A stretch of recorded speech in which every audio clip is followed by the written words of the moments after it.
Driver Subrahmanyam హత్య కేసులో అనంతబాబు నేను ఒక్కడినే చంపానని స్టేట్మెంట్ ఇస్తే దాన్ని ఆ రోజున్న పోలీసులు విచారణ జరపకుండా ఒక్కడనే ముద్దాయిగా చేర్చడం, అనంతబాబును రక్షించడానికి అన్ని శతవిధాలా ప్రయత్నించడం, అప్పుడు ఉన్నటువంటి సాక్ష్యాధారాలను చేరిపోయడం జరిగింది. ఈ అన్నిటి మీద ఆ ప్రభుత్వంలో ఉండగా ఎన్నిసార్లు ప్రభుత్వానికి విన్నవించినా పట్టించుకోకపోతే ఈ కూటమి ప్రభుత్వం వచ్చిన తర్వాత డీజీపీ గారిని తల్లిదండ్రులు కలిసిన తర్వాత సిట్ ఏర్పాటు చేశారు. ఆ సిట్టు సాంకేతిక పరంగా అనేకమైన కోణాల్లో పరిశోధన చేసి పరిశీలించి అనంతబాబు భార్య కూడా మృతుడు సుబ్రహ్మణ్యాన్ని చంపే టైంలో ఉందని నిర్ధారించారు. నిర్ధారించిన తర్వాత ఆవిడ మీద ఈరోజు ఎస్సీ ఎస్టీ కోర్టులో అదనపు ఛార్జ్షీట్ వేశారు.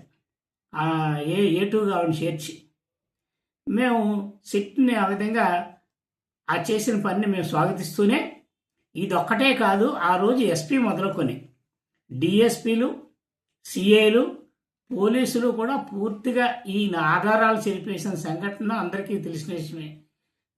దిశగా సిట్ యొక్క పరిశోధన సాగలేదు, సిట్ ఆ విధమైన దర్యాప్తు చేపట్టలేదు అని మేము అసంతృప్తిని వ్యక్తం చేస్తూ ఉన్నాం. ఎస్సీ ఎస్టీ కేసులో అధికారులు ఎవరైనా సరే ఆ కేసులో నిర్లక్ష్యం చేస్తే సెక్షన్ 4 ప్రకారంగా అటువంటి అధికారి కూడా బాధ్యుడవుతాడు, అతని మీద 4 ప్రకారంగా కేసు నమోదు చేయొచ్చు, అరెస్ట్ చేయొచ్చు అని ఆ సెక్షన్ చెప్తా ఉంది. మా డిమాండ్ ఏంటంటే, ప్రజలందరూ డిమాండ్, ఆ రోజు పోలీసులు పూర్తిగా సాక్ష్యాధారాలు చెరిపేసి ఆ ముద్దాయికి పూర్తిగా సహకరించిన సందర్భం ఉంది కాబట్టి ఆ దిశగా ఇప్పుడు దర్యాప్తు చేపట్టి ఆ పోలీసులందరినీ కూడా విచారణ చేసి ముద్దాయిలను తీరితే వాళ్ళందరి మీదని ఉద్యోగాల్లో ఉంటే సస్పెండ్ చేసి, రిటైర్డ్ అయిపోతే వాళ్ళని అరెస్ట్ చేసి ఈ కేసుని ముందుకు తీసుకెళ్లాలని మేము డిమాండ్ చేస్తున్నాం. ఆ విధంగా చేయకపోతే ఈ సిట్ వేసిన ఫలితం కూడా పూర్తిగా నెరవేరదు.